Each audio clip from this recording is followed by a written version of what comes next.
Desde o ano passado eu decidi entrar numa aventura literária e eu vou fazer a melhor leitura possível do Ulisses do James Joyce antes de eu ter filho. E para isso eu não quero simplesmente ler o Ulisses do James Joyce, mas eu quero ler as referências do Ulisses. Eu quero saber aquilo que o James Joyce fez referência aqui no livro, porque muito provavelmente eu não vou querer ler esse livro mais de uma vez, e mesmo se eu quiser, eu não sei se eu vou ter tempo de vida pro tanto de coisa que eu tenho para ler. E um dos primeiros livros que estavam na minha lista era a Odisseia de Homero.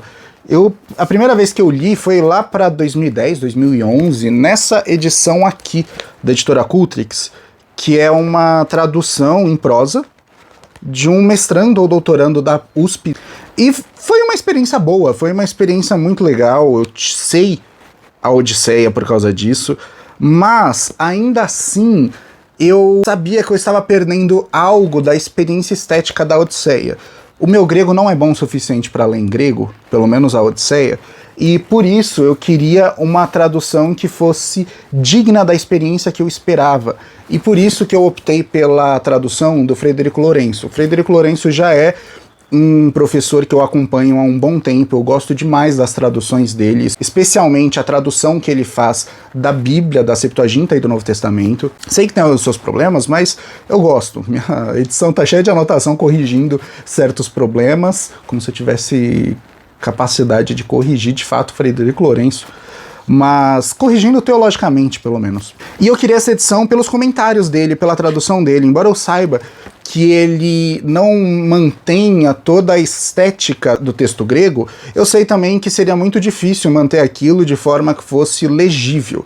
E eu não queria um texto truncado, eu queria um texto minimamente bom e que me ajudasse a ter a experiência necessária para que lá pra frente eu possa ler o Ulisses do James Joyce. E quando eu estava procurando para comprar essa edição, eu vi que o Nolan ia adaptar a Odisseia para o cinema.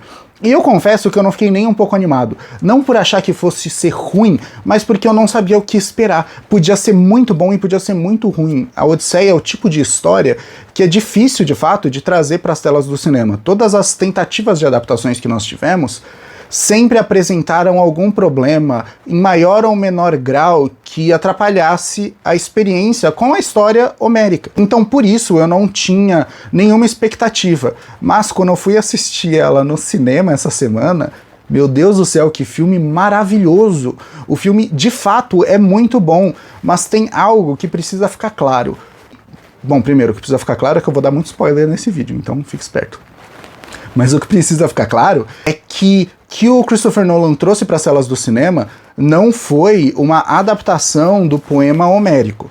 Ele faz uma adaptação da interpretação que ele tem. Ele adapta, de fato, a Odisseia para os nossos dias. Se você quer ver uma interpretação daquilo que ele leu, se você quer ter uma experiência estética de alguns trechos da Odisseia, é um filme maravilhoso, é uma obra de arte em si muito boa, mas algumas questões que divergem do sentido original da Odisseia e que eu acredito que são importantes e significativos para aquilo que o Nolan está mostrando conscientemente ou não na sua obra. Um dos primeiros pontos, e é algo que o Nolan enfatiza muito, principalmente na última parte do filme, é como as nossas ações, as nossas atitudes interferem na realidade. Com isso, eu quero dizer que elas interferem com todas as pessoas ao nosso redor. É quase que uma quebra dessa mentalidade moralmente liberal, onde você pode fazer o que você quiser desde que não machuque ou que não violente outras pessoas. O que o Nolan acaba mostrando aqui é que isso é impossível. Tudo que nós fazemos afeta as pessoas ao nosso redor. Então, as nossas atitudes possuem consequências seríssimas. Especialmente na última parte, onde ele vai mostrar o Ulisses fazendo aquela regressão de pensamento, mostrando para Penélope tudo o que aconteceu antes dele se mostrar como Ulisses, e falando que o povo do mar que estava afligindo todo mundo era, na verdade, os heróis de Ítaca que estavam voltando, porque em todo lugar que eles passavam, mesmo que com a intenção de não fazer mal às pessoas, eles acabavam deixando um traço de tragédia, de violência, onde a fama deles chegava primeiro a ponto de não saber quem eles eram, simplesmente o povo do mar que trazia destruição. Isso é muito interessante, a forma como Nolan coloca isso. É de fato completamente oposto ao que a Odisseia nos traz. Todos aqueles membros da tripulação de Ulisses não eram de fato heróis. O próprio Ulisses não era. Ele era um louco desvairado em algum sentido. Ele não se preocupava com as pessoas, mas sim com a sua fama. Na Odisseia, essa parte ruim é contrastada com algo de virtuoso. Eles, querendo ou não, eles evidenciavam uma gana, uma vontade de retornar ao lar sabendo que existe algo de muito mais importante do que simplesmente a sua glória aqui, mas a sua glória que vai perdurar. Então, por isso, você precisa de família, amigos, pessoas ao redor que ouçam e compartilhem as suas histórias.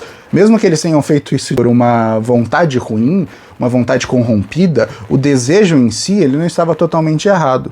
No caso de Nolan, não há nem essa vontade corrompida, há só uma necessidade de voltar ao lar. E no meio do caminho perceber que você não tem mais essa casa, que você não pode mais voltar. Um outro ponto que eu achei muito interessante a forma como Nolan trouxe isso, e que sinceramente era o que eu mais temia que acontecesse e de fato aconteceu, é essa tentativa de desencanto do mundo peronomútil. Ou seja, de mostrar que os deuses, na verdade, são representações psicológicas, são formas que o ser humano encontrou de nomear seus sentimentos, de explicar certas situações, mas os deuses não existem de fato. A gente percebe isso de forma muito clara quando Ulisses está conversando com a Penélope. Ele mostra que o acontecimento narrado na Ilíada, onde os guerreiros matam uma serva de Atena na escadaria do templo de Atena, no filme mostra que essa serva de Atena, ela morre olhando nos olhos do Ulisses e pedindo por misericórdia, e ele não faz nada. E é justamente a imagem dessa serva de Atena que serve como a imagem da própria Atena para ele durante toda a sua viagem. E isso traz uma sensação, um agridoce muito estranho, no sentido de que, conforme a gente tem contato com a realidade, aquilo que é mitológico, religioso, em algum sentido fantasioso, vai sumindo. Quanto mais a gente se depara com a realidade, mais a gente se desencanta com ela, e essas explicações mitológicas se fazem desnecessárias. Eu, por motivos óbvios, não só de ser religioso, um cristão, eu tenho desacordos com essa ideia, porque se nós partimos do pressuposto que os deuses nunca existiram, então nós temos diversos problemas para explicar também como que tantas culturas possuem narrativas semelhantes sem terem contato umas com as outras. Um pouco disso é tratado pelo René Girard, como as mitologias são, na verdade, tentativas do ser humano de descrever uma realidade que eles tiveram contatos. A categoria mitológica é real, mas que a diferença entre as culturas se dá pela forma como eles interpretaram ou a medida com que eles tiveram contato com essa realidade. Quando Christopher Nolan traz isso de forma muito esvaziada, quase diluída, é preocupante, principalmente quando a gente vai observar a Odisseia. A mitologia é parte dela, ela é um mito por excelência. Então, quando a gente esvazia toda essa parte mitológica da Odisseia, a gente esvazia a Odisseia da própria Odisseia. Se a gente esvazia o fato de que Poseidon estava bravo, estava nervoso com Ulisses, se a gente esvazia o fato dos problemas com a própria Calypso, as intervenções de Atena, se a gente esvazia tudo isso, a gente perde algo da Odisseia, que não é algo posto de escanteio, mas que é o centro da Odisseia. Mas em contrapartida, esse desencanto, ele é peronomútil, porque quando nós observamos, por exemplo, o episódio da Circe, o filme ele é muito intencional em mostrar ela moldando o rosto de cada um daqueles soldados. Ou seja, existe mágica, existe intervenção na realidade, existe uma força ainda diferente, superior. Porém, o que o filme dá a entender é que essa força não é plenamente conhecível, ela não é plenamente clara, ela não é relacional, então, ela não é como o mito grego, o mito cristão ou qualquer outro mito, e aqui eu não tô falando mito como mentira, tá? Eu espero que vocês entendam. Gravo um vídeo sobre isso depois, mas por hora, mito não é mentira. Ele trata os deuses como só essas imagens psicológicas. Eu não posso entender o que eles são, eu não consigo compreender quem eles são, mas eles talvez existam. O que eu tenho de relação com os deuses é aquilo que eu próprio entendo dos deuses, que eu mesmo compreendo daquilo que me foi apresentado. O mito passa a ser uma experiência extremamente pessoal e em nada simbólica no sentido tradicional. Ela é simplesmente a forma como eu me relaciono com essa realidade, o que eu interpreto e como ela se revela para mim. Então a verdade também passa a ser relativa, não absoluta. Se Atena para Ulisses é uma coisa e para Penélope seria outra, então Atena não é nenhuma das duas coisas. Então ninguém conhece Atena. Isso é um problema muito grande. Mas em contrapartida, a gente ainda tem a Circe com magia real. A gente tem o Ciclope, ele é de fato um monstro, um ser gigante com um olho só, que se alimenta de forma diferente. Nós temos os gigantes, e nós temos o Hades, que eu acho que é um dos pontos mais problemáticos. Eu demorei muito para perceber que aquele era o Hades, inclusive. Eu achei que seria a entrada do Hades. Aquele aparente Caronte, não sei se é ou não me lembro se no filme cita quem é aquele que pede o sacrifício e diz que só quando os mortos beberem o sangue eles poderão se comunicar. Eu tive a impressão de que é Caronte, mas se fala no filme que não é, me digam aqui nos comentários, porque eu não prestei atenção nisso. Mas aquela imagem quase crua, material do Hades, como um campo sem vegetação, um campo destruído, uma terra devastada, para usar a imagem do T.S. Eliot, eu achei muito fraco, pouco simbólico. E em se tratando de Odisseia, simbolismo é o ponto central, como eu já disse. Em se tratando de Odisseia, perder o simbólico ou ser pouco simbólico é perder a essência da história. Nolan, de novo, não fez uma adaptação, ele deu a interpretação dele, e a interpretação dele é quase triste. Ela não é pobre em todos os sentidos, mas ela é empobrecida. Ela se perde na tentativa de trazer racionalidade para algo que não pediu racionalidade. O mito, por essência, não é apologético nesse sentido. Ele não se preocupa se ele é verdade ou mentira, porque ele parte do pressuposto que ele está descrevendo uma realidade, então aquilo não está nem em discussão. Quando Nolan começa a trazer uma característica mais racional, ele acaba esvaziando demais. Ponto de, novamente, eu não consigo ver esse filme como uma adaptação. Eu acho que o ponto mais simbólico e mais relevante para a discussão que o Nolan traz é que o Ulisses do Christopher Nolan, ele está mais próximo do Walter Benjamin do que de Homero. O Walter Benjamin, naquele clássico texto dele, O Narrador, vai dizer que o narrador some na nossa sociedade porque a violência cresceu. O exemplo que ele dá é que antigamente nas guerras as pessoas iam e já sabiam o que esperar em algum sentido. Existiriam brigas de espada, briga com catapulta, com flecha, pessoas armadas, uma indo de encontro com a outra. As pessoas sabiam o que esperar das guerras e, portanto, elas tinham um preparo psicológico muito maior, fazendo com que, ao voltarem das guerras, aqueles que voltavam, tivessem histórias para contar, se tornassem verdadeiros narradores de histórias, contadores de histórias, aqueles que perpetuam toda uma tradição. Só que o Benjamin observa que desde o advento da Primeira Grande Guerra, essa tradição de narradores foi se perdendo, porque aquilo que eles encontraram na guerra não foi mais aquilo que eles leram nas narrativas antigas. Mas, a partir da Primeira Grande Guerra, eles encontraram aviões bombardeiros, eles encontraram lança-chamas, encontraram baionetas, espingardas e metralhadoras. Eles encontraram tanques de guerra, tudo aquilo que os seus antepassados não encontraram. Eles viram algo da humanidade que fez com que eles perdessem a narrativa, perdessem as palavras e vissem tudo aquilo que eles eram capazes de fazer. Por isso que desde a Primeira Grande Guerra, o Walter Benjamin observa, a tradição de narradores de histórias das grandes guerras, as grandes batalhas, as grandes vitórias ou as grandes perdas sumiu. Quando Christopher Nolan filma a Odisseia, ele transforma Ulisses não mais nesse narrador, mas no homem moderno do Walter Benjamin, aquele que, atingido pela guerra, não consegue mais narrar. Ele não tem mais palavras para descrever o horror que ele presenciou.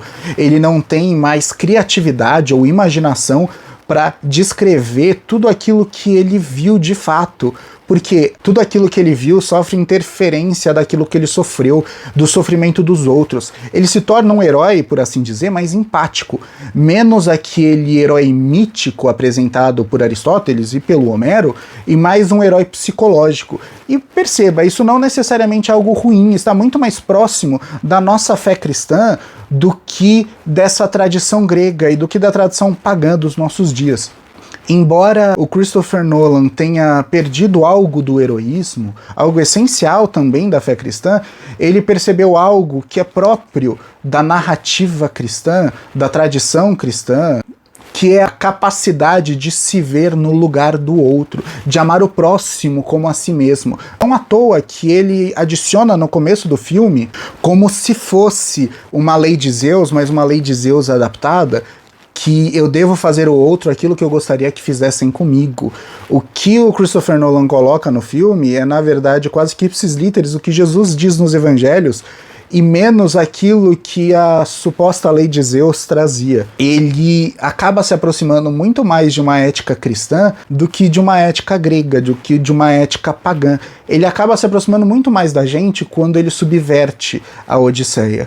Mas ele também se afasta quando ele esquece que o heroísmo é parte importante. O heroísmo antes da vingança. Aquela virtude de se entregar pelos seus amigos verdadeiramente, não só a virtude de entender que o outro é um ser humano como você e que, portanto, ele possui dignidade por ter sido feito também à imagem e semelhança de Deus.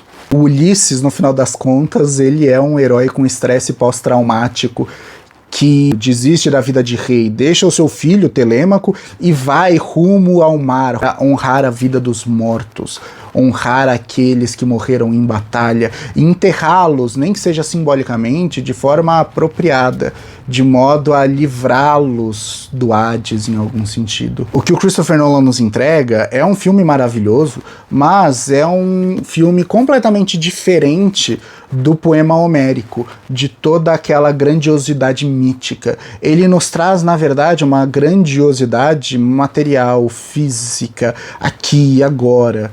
O transcendente, o mítico, ele perde a sua importância, ele perde, inclusive, em algum sentido, a sua necessidade. Os deuses quase não aparecem, os que aparecem são reflexos psicológicos. Há sim alguma magia, há sim alguma coisa inexplicada, mas se nós já conseguimos explicar parte daquilo que vivemos com os deuses, por que não conseguiremos explicar também essas intervenções mágicas na realidade, como o caso do Ciclope, da Circe e do próprio Hades? Por que não conseguiremos explicar isso? O que o Christopher Nolan, infelizmente, nos traz é um neomito. É um mito imanentizado, é um mito que abandona a mitologia. É uma mitologia secular. Ele traz um retrato muito claro dos nossos tempos. E eu acho que é aqui que deve residir todas as críticas boas e ruins à forma como se deu a narrativa que o Nolan trouxe. O filme, sendo bem sincero, não merece crítica quase nenhuma. São poucas questões e, ao meu ver, mais estéticas. O filme é maravilhoso, um dos melhores do Nolan, ao meu ver. Mas ele, de fato, perde a mão na forma como ele traz essa narrativa. O filme é bom, mas a leitura do Christopher Nolan da Odisseia é terrível. Se você gostou desse vídeo, curte ele, compartilha com quem você acha que vai gostar, comenta aqui embaixo as suas impressões sobre o filme, e se você tiver o interesse de acompanhar essa minha jornada para ler o Ulisses do James Joyce, coloca aqui embaixo também, que talvez eu possa gravar a minha impressão nas leituras dos livros, comentar aqui como que vai ser essa caminhada até eu finalmente ler o Ulisses do James Joyce. É isso, pessoal. Até o próximo vídeo.